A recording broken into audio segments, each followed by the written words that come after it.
பெரம்பலூர் மாவட்டத்தை சேர்ந்த கண்ணன் என்கிற பகுதி நேர உடற்கல்வி ஆசிரியர் வந்து விஷம் குடித்து மரணம் அடைஞ்சிட்டாரு. ஏன்னா நாங்கள் எதிர்பார்க்கறது இந்த தேர்தல் வாக்குறுதியை கொடுத்தது தமிழ்நாடு முதலமைச்சர் அவர்கள் தான். அதனால் முதலமைச்சர் கொடுத்த வாக்குறுதியை அவர் நிறைவேற்றணும். அதை விட்டுட்டு முதலமைச்சர் கையில் உள்ள காவல்துறை வந்து பகுதி நேர ஆசிரியர்களை, அந்த கோரிக்கைக்காக போராடுகின்ற பகுதி நேர ஆசிரியர்களை கைது செய்கிறாங்க. அந்த இறந்து போன கண்ணன் ஆசிரியர் மகனுக்கு அந்த கல்வி செலவை, உயர்கல்வி கல்வி செலவை ஐஜேகேவே வழங்கும் அப்படின்னு சொல்லியிருக்கிறது ரொம்ப எங்கள் பகுதி நேர ஆசிரியர் சார்பாக, அந்த 12,000 குடும்பத்தை சார்பாக நாங்கள் வரவேற்று பாராட்டுறோம். இந்திய ஜனநாயக கட்சியோட தலைவராக இருக்கிற ரவி பச்சமுத்து அவர்களுக்கும் இந்த நேரத்தில் எங்களோட நன்றியை தெரிவிச்சுக்கிறோம். இதை அரசாங்கம் புரிஞ்சுக்கணும். அரசாங்கம்னா நம்ம முதலமைச்சராக இருக்கிற திமுக அரசு புரிஞ்சுக்கணும். ஏன்னா இந்த தேர்தல் வாக்குறுதியை கொடுத்தவங்க அவங்க. இது தமிழ்நாடு அரசு பள்ளிகளில் பகுதி நேர ஆசிரியர்கள் வந்து 15 வருஷமாக தற்காலிக வேலையில் பணி செஞ்சிட்ருக்கோம்.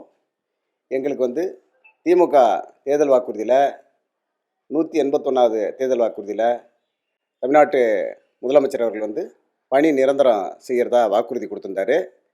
இது வந்து இந்த ஆட்சி காலமே முடிய போது இது வரைக்கும் பகுதி நேர ஆசிரியர்களை முதலமைச்சர் தேர்தல் வாக்குறுதியில் சொன்னபடி பணி நிரந்தரம் செய்யாமல் இருக்கார்.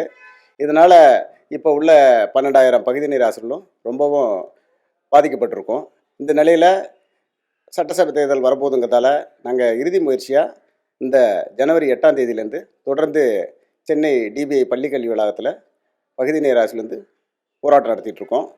இந்த போராட்டத்தில் தினமும் காவல்துறை வந்து பகுதி நேர ஆசிரியரை கைது செய்து மண்டபத்தில் அடித்து தினம் இது ஒரு விரும்பத்தகாத செயல்களை செய்கிறாங்க. ஏன்னா நாங்கள் எதிர்பார்க்கறது இந்த தேர்தல் வாக்குறுதியை கொடுத்தது தமிழ்நாடு முதலமைச்சர் அவர்கள் தான். அதனால் முதலமைச்சர் கொடுத்த வாக்குறுதியை அவர் நிறைவேற்றணும். அதை விட்டுட்டு முதலமைச்சர் கையில் உள்ள காவல்துறை வந்து பகுதி நேர ஆசிரியர்களை, அந்த கோரிக்கைக்காக போராடுகின்ற பகுதி நேர ஆசிரியர்களை கைது செய்கிறாங்க.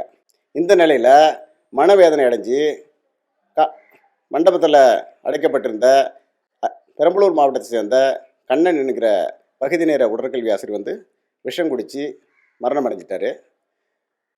அரசாங்கம் தான் பொதுவாக நிவாரணத் தொகை வழங்கணும். அதை நாங்கள் கோரிக்கையாக வச்சுருக்கோம்.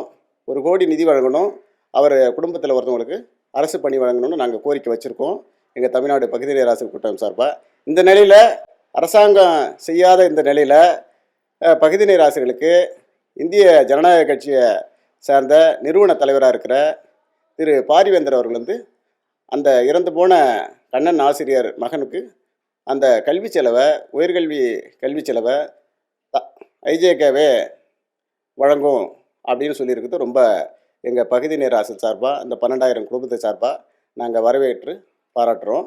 அதுபோல் இந்திய ஜனநாயக கட்சியோட தலைவராக இருக்கிற ரவி பச்சமுத்து அவர்களுக்கும் இந்த நேரத்தில் எங்களோட நன்றியை தெரிவிச்சுக்கிறோம். இது போன்ற ஒரு அரசியல் கட்சியாக இருக்கிற, அதிகாரத்தில் இல்லாத இது போன்ற ஒரு நிலையில் இருக்க ஐஜேகே கட்சி பகுதி நேர ஆசிரியரோட வேதனையை புரிஞ்சு அவங்களுக்கு ஒரு ஆறுதலாக இருக்குது. இதை அரசாங்கம் புரிஞ்சுக்கணும். அரசாங்கம்னா நம்ம முதலமைச்சராக இருக்கிற திமுக அரசு புரிஞ்சுக்கணும். ஏன்னா இந்த தேர்தல் வாக்குறுதியை கொடுத்தவங்க அவங்க. இதுக்காக அதை நிறைவேற்ற கோரி போராடிட்டு இருக்க பகுதி நேர ஆசிரியர்களை மனவேதனையில் ஒருத்தர் வந்து விஷம் குடித்து இறந்திருக்காரு. அதனால் அவர் போன்ற நிலைமை வந்து தற்போது பணியில் தொடர்ந்து இருக்கிற 12,000 பகுதி நேர ஆசிரியர்கள் ஏற்பட்டுறக்கூடாது.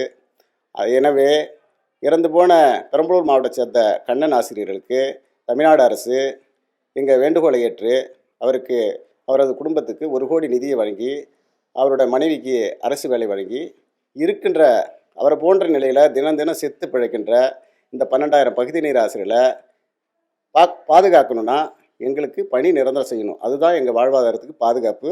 ஏன்னா நீங்கள் ஆட்சி காலத்தில் இதை எப்போதே செஞ்சுருக்கணும். ஆனால் இப்போ போய் நாங்கள் போராட்டம் நடத்தின பிறகு இந்த ஆசிரியர் இறந்த நிலையில் 2,500 ரூபா சம்பள உயர்வு அறிவித்தது ஒரு கண் துடைப்பாக நாங்கள் கண்டிக்கிறோம். இது ஏற்கக்கூடிய செயல் கிடையாது. எங்களுக்கு பணி நிரந்தரம் தான் தீர்வு. இது போன்ற சம்பள உயர்வு இப்போ போய் அறிவிச்சிருக்குது யாரும் உடன்படலை. அதை மறுபரிசீலனை செஞ்சு இன்றைக்கி தமிழ்நாட்டில் உள்ள எல்லா அரசியல் கட்சியும் கோரிக்கை வைக்கிது. அந்த வகையில் நீங்கள் கொடுத்த, அதாவது முதலமைச்சர் கொடுத்த அந்த தேர்தல் வாக்குறுதியை உடனடியாக நிறைவேற்ற ஒரு அரசாணை கொண்டு வந்து இது அரசு கொள்கை முடிவாக அறிவிக்கணும். தமிழ்நாடு பகுதி நேர ஆசிரியர் கூட்டமைப்பு சார்பாக மாநில ஒருங்கிணைப்பாளர் செந்தில்குமார் வந்து மீண்டும் வேண்டுகோள் வைக்கிறேன். அது வரைக்கும் முதலமைச்சர் இந்த பணி நிரந்தர கோரிக்கை நிறைவேற்றுற வரைக்கும் தொடர்ந்து பகுதி நேர ஆசிரியரோட போராட்டம் தொடரும்னு சொல்லி இந்த அறிக்கையை வந்து நான் வெளியிடுறேன். நன்றி.